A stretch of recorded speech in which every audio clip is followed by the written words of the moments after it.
Thomas and Percy are good friends, but sometimes Percy teases Thomas about being frightened, and he doesn't like that at all. One evening, he was dozing happily, but Percy wanted to talk. "Wake up, Thomas. Are you dreaming about the time you thought I was a ghost?" "Certainly not. Anyway, I was only pretending to be scared. I knew it was you, really." Percy went on teasing him. "I hope the guard leaves the light on for you tonight." "Why?" asked Thomas. "I quite like the dark." "Oh, really?" exclaimed Percy. "I am surprised. I always thought you were afraid of the dark. I wonder why."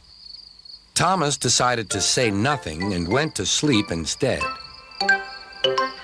Next day, Sir Topham Hatt came to see him. "I would like you to go to the harbor tonight. You have to collect something rather unusual." "What sort of something?" asked Thomas.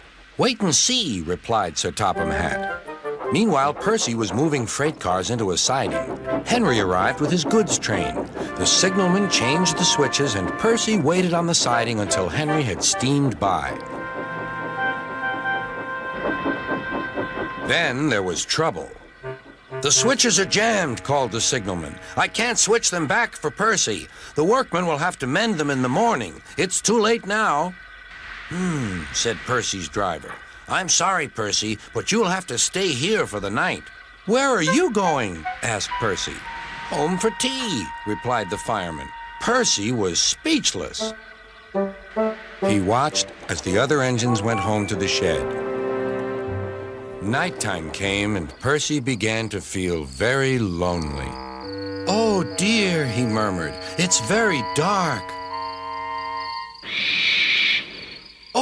Oh, what's that?"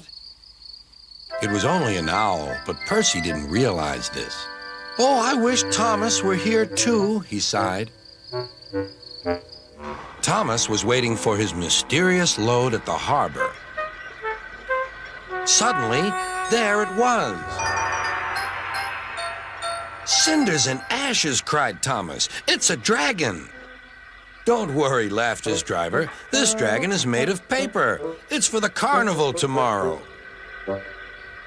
Workmen lifted the dragon onto Thomas's low loader and put lights all round it for protection.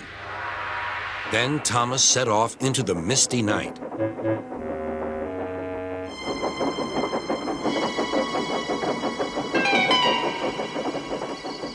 Percy was asleep on his siding and had no idea that Thomas was approaching him.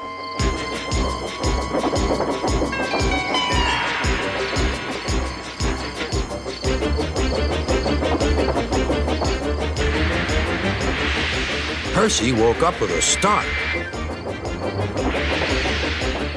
"Help!" cried Percy. "I'm not going to open my eyes until my driver comes."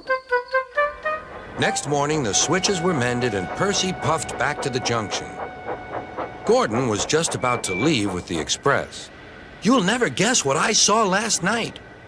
Gordon was in no mood for puzzles. "I'm a busy engine. I don't have time for your games." "I've seen a huge dragon. It was covered in lights." Gordon snorted. "You've been in the sun too long. Your dome has cracked."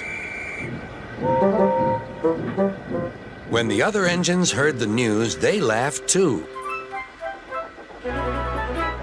"Look out, Percy," chuckled James, "or the dragon may gobble you up." "No one believes me," huffed Percy. Maybe I did imagine the dragon after all. But Percy soon found out that he hadn't. "Help! Save me!" cried Percy. "It's all right," whistled Thomas, and he explained about the carnival. "By the way, how was your night out?" Percy decided to tell Thomas the truth.